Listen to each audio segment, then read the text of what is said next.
Peristeria elata, commonly referred to as a Holy Ghost orchid, dove orchid, or flower of the Holy Spirit, and in Spanish it's known as the Flor del Espíritu Santo.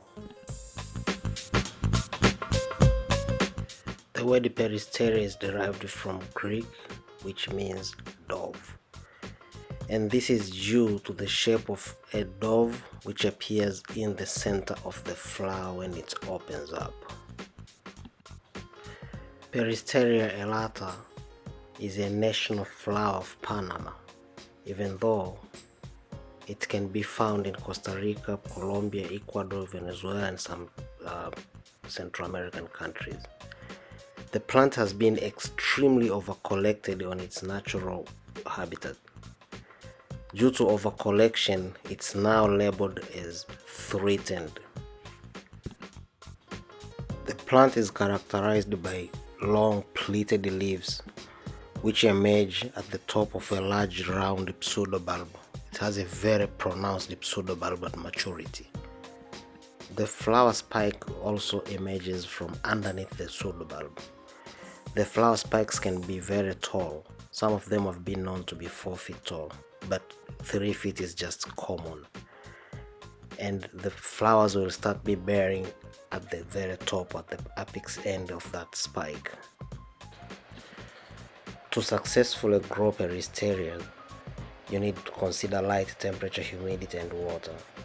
Being a tropical plant which comes from the jungles of the South America, light can be 2,000 to 4,000 foot candles. That should be sufficient to grow it. Also, they prefer intermediate to warm temperatures. Anywhere between 60 degrees Fahrenheit should be the minimum temperature this plant is subjected to even during the winter times. And humidity has to be 50% and above. Now, watering can be a little tricky because the plant requires, or rather needs and prefers, clean water. The plant never wants dryness at the roots. The roots are hairy and they require moisture at all times. The pseudobulbs should always be plump, round, and full. If they start shriveling, this is the most likely a sign they haven't been watered enough. During winter time or drier season for the tropics, they can shrivel just a little bit. That will be fine. You don't need to water too much during winter time. Overwatering can cause other problems too, including fungi and rots. After finishing blooming, you can repot peristerias in coconut husk mix.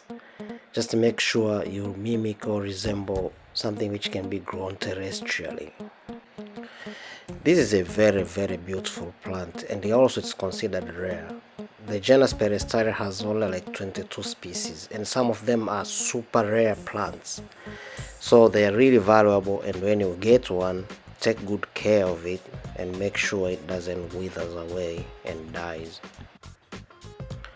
Thank you very much for taking the time to watch this video. Please don't forget to subscribe to this channel. Thank you very much and have a blessed day ahead.